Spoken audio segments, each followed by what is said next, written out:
क्या होगा अगर 2030 के बाद ISS अचानक अंधेरे में चला जाए और हमारा सबसे बड़ा स्पेस घर आखिरी बार धरती को सलाम करके विदा हो।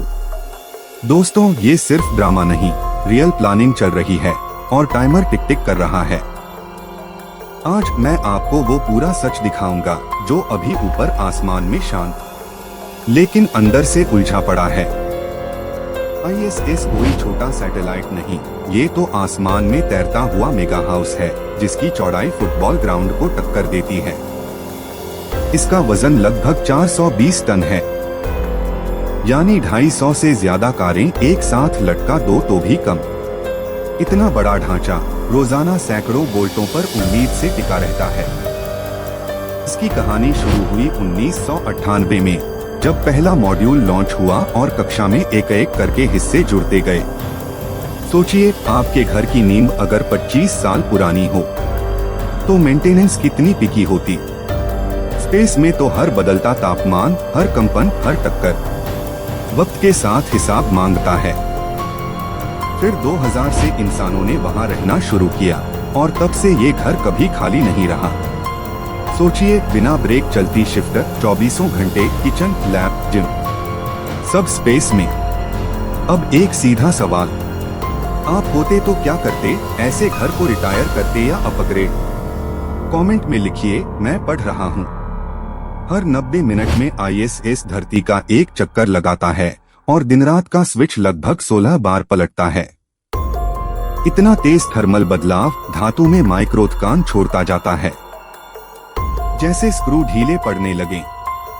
यही कारण है कि उम्र बढ़ने के साथ रिस्क चुपचाप बढ़ता रहता है। पर माइक्रोमीटियोरॉइड्स और छोटे छोटे मलबे सुई जितने नुकीले वार करते हैं।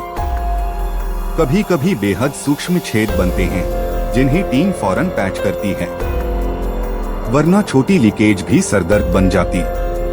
स्पेस में कोई भी पिनहोल, घर की दीवार में दरार नहीं, वो तो सीधी लाइफलाइन पर खरोंच है।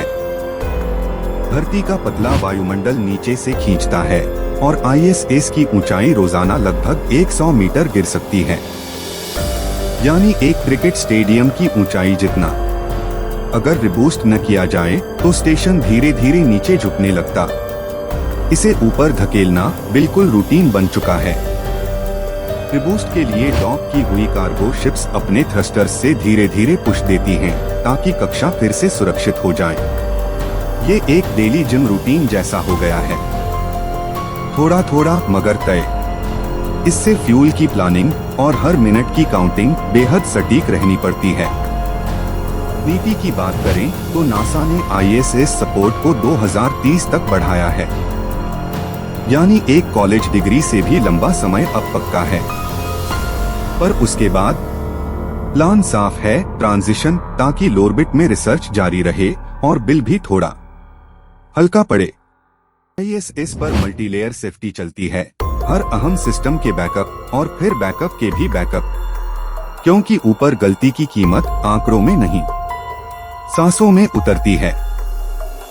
फायर, धुआं या प्रेशर ड्रॉप, हर अलर्ट पर क्रू की ट्रेनिंग सेकंड्स में एक्टिव हो जाती है। अब बड़ा सवाल, डीरबिट कब और कैसे? नासा का टारगेट 2031 के आसपास एक कंट्रोल्ड रिटायरमेंट है, ताकि आखिरी सफर भी प्रोफेशन लगे। बिना कंट्रोल के गिरना किसी को मंजूर नहीं। लक्ष्य है एक तय ओशन स्पॉट तक सुरक्षित उतारना। वो जगह है पॉइंट नीमो, समंदर के बीचों बीच, सबसे दूर, लगभग 2700 किलोमीटर किसी आबादी से। समझ लीजिए, ये ऐसा स्पॉट है जहां इंसानी जहाज मुश्किल से दिखते हैं, ताकि टुकड़ों का रिस्क शून्य के करीब रहे। स्पेस कब्रिस्तान पर पूरी तरह कंट्रोल में। 2024 में नासा ने SpaceX को US डीरबिट व्हीकल डेवलप करने के लिए चुना, ताकि ISS को सुरक्षित तरीके से नीचे लाया जा सके। मतलब रिटायरमेंट के लिए समर्पित ड्राइवर तय। ये व्हीकल कक्षा में डॉक होकर फाइनल कंट्रोल्ड बर्न तक पूरी कमांड संभालेगा। फाइनल बर्न एक टीवी एपिसोड जितनी अवधि ले सकता है, लगभग 30 मिनट। पर इसमें हर सेकंड की गिनती स्मार्ट कंप्यूटर्स और ग्राउंड टीमें करती हैं। ट्रेजेक्ट्री, हवा और हीट तीनों का खेल बैलेंस करना पड़ता है। ताकि स्टेशन तय खिड़की से समंदर में उतरे। पैसों की बात करें, आईएसएस ऑपरेशन का सालाना खर्च करीब $4 बिलियन तक जाता है, यानी एक छोटे देश के साइंस बजट जितना। यही वजह है कि पब्लिक से प्राइवेट की ओर शिफ्ट, पॉकेट और प्रोग्रेस दोनों के लिए समझदारी लगती है। क्रू साइज आमतौर पर 7 तक जाता है, मतलब एक मिनी बस भर टीम, और हर शिफ्ट में अलग स्किल्स ऑन ड्यूटी। कोई प्लांट रिसर्च में, कोई रोबोटिक आर्म संभालता, तो कोई स्पेसवॉक की तैयारी में। इंसानी तालमेल ऊपर कक्षा में सांसें थाम देता है। यहाँ पर 3000 से ज्यादा एक्सपेरिमेंट्स हो चुके हैं, यानी एक बड़े यूनिवर्सिटी कैंपस जितने प्रोजेक्ट्स स्पेस में। मेडिसिन से लेकर मटेरियल साइंस तक डेटा लगातार धरती पर आता रहता है। यही नॉलेज आने वाले चांद और मंगल मिशनों की रीढ़ बनती है। 2030 के बाद प्लान है एक्सिम स्पेस जैसे प्राइवेट स्टेशन, जहां रिसर्च का फ्लो बिना रुके चलता रहे।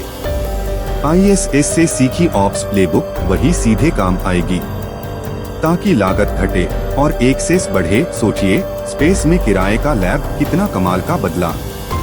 ऑर्बिटल रीफ, ब्लू ओरिजिन और पार्टनर्स का कॉन्सेप्ट ऐसा बिजनेस पार्क होगा जहां करीब 10 लोग एक साथ रिसर्च, टूरिज्म और इंडस्ट्री ट्रायल्स कर पाए।